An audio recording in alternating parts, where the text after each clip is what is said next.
Talk now to Husam Zomlot, head of the Palestinian mission to the UK. Welcome to you.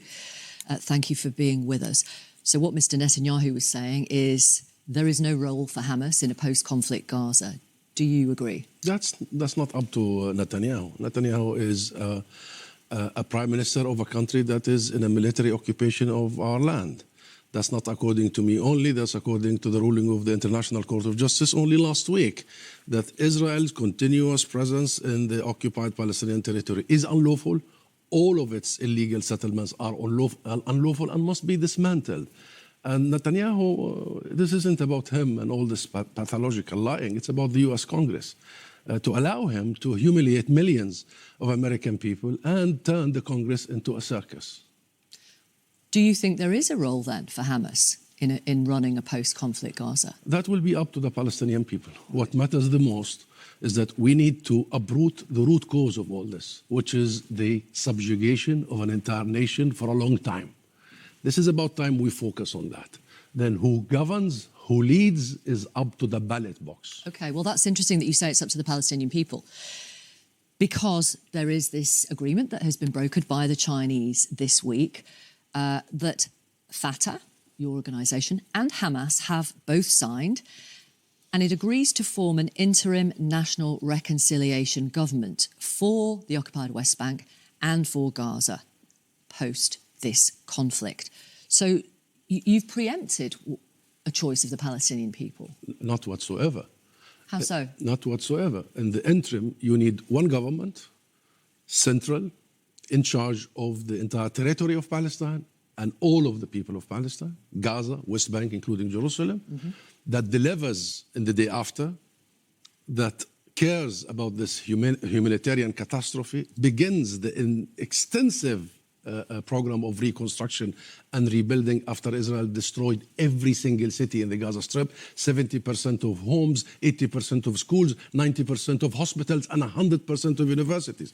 And this government will be in charge also of making sure that we prepare for national elections. And having agreed in China, all political factions, that there will be only one legitimate government appointed by the PLO is very good news. But how is it realistic, how is it conceivable that Hamas, designated a terrorist organisation by the UK government, by many others, would be involved in running Gaza? No, but the agreement is very clear. The agreement is we will appoint a technocratic government. Yeah, but even so, I mean... That Hamas will not object to a one united technocratic government that is in charge of the entire Palestinian territory. Because they'd be people. part of it. Of course they wouldn't object to it. Well, according to this agreement, they would be part of it. No party will be part of it. Fatah will not be part of it. Hamas will not be part of it. Those are going to be professionals that are allowed by the political factions to do the job that the Palestinian people want to do. And this is a matter of Palestinian legitimacy, Victoria.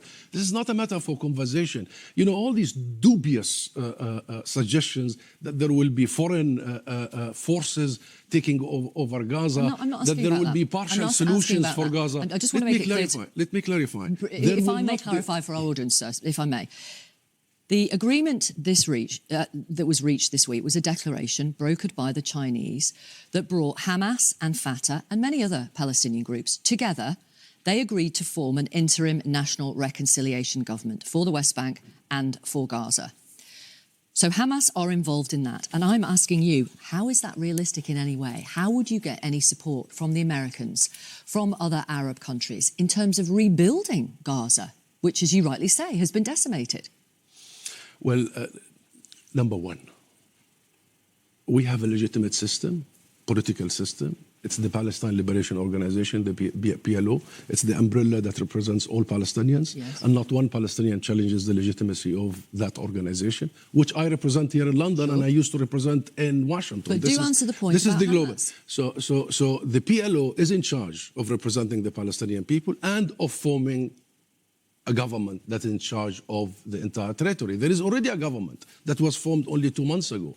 What happened in Beijing was just telling the world that political factions in Palestine are absolutely ready to allow for a Palestinian legitimate government to take over the entire territory, to shield us from all these dubious ideas that there will be other alternatives. There is no other alternative except one Palestinian government that is functioning under the idea of establishing a Palestinian state in the entire territory. Right. So even though the International Criminal Court accuses Hamas of war crimes, yes, they also accuse Benjamin Netanyahu and Israel's defense minister. The first accused Benjamin Netanyahu of war crimes too. So you would be willing to work with Hamas? That's what you're saying today.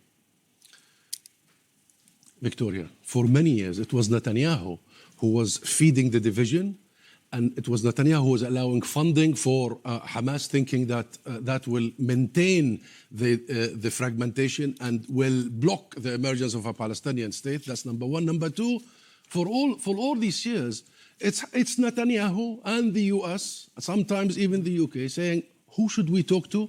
The problem is Palestinians are not united. And then when we go and come up with a political vision that allows for a technocratic government, then the question becomes, how do you allow Hamas?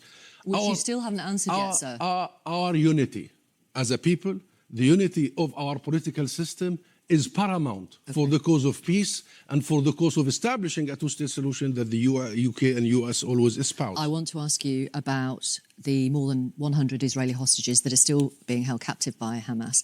They have to be released now, don't they, for there to be any chance of peace at some point? As Alicia just said, a deal is on the table for many, many months. And as you just heard from the US Vice President, Kamala Harris, only 2 days ago, that the deal is on the table and Netanyahu must seize it, i.e. Israel's strongest, closest ally is telling us and Netanyahu it's in Israel's court. And Hamas needs to seize it too. I think according to the mediators, now Israel must decide, because the deal has been offered to Israel, whereby the first phase will release all the civilian hostages. There will be exchange. And remember, Victoria, and we need to remember, we have hostages. Israel took more than 4,400 only from the West Bank since the 7th of October, without charge, without trial. The situation in Israeli prisons for Palestinians is simply unimaginable. The torture, the murder, the starvation of the prisoners, of the hostages. They should not be called prisoners, of the hostages. So there will be a deal. I think we are prepared for that. But the one thing that's stopping us is Netanyahu's personal calculation. He knows once a deal is done, he's done. And this whole idea that we are after not Hamas, but the Palestinian people. That's why they are after the shelter houses, UN. They are no longer bombing cities because they run out of targets. They're bombing people hiding in shelters. It's about the Palestinian people and the extermination of the Palestinian people. Thank you very much for talking to our audience this morning. Thank you. Thank you.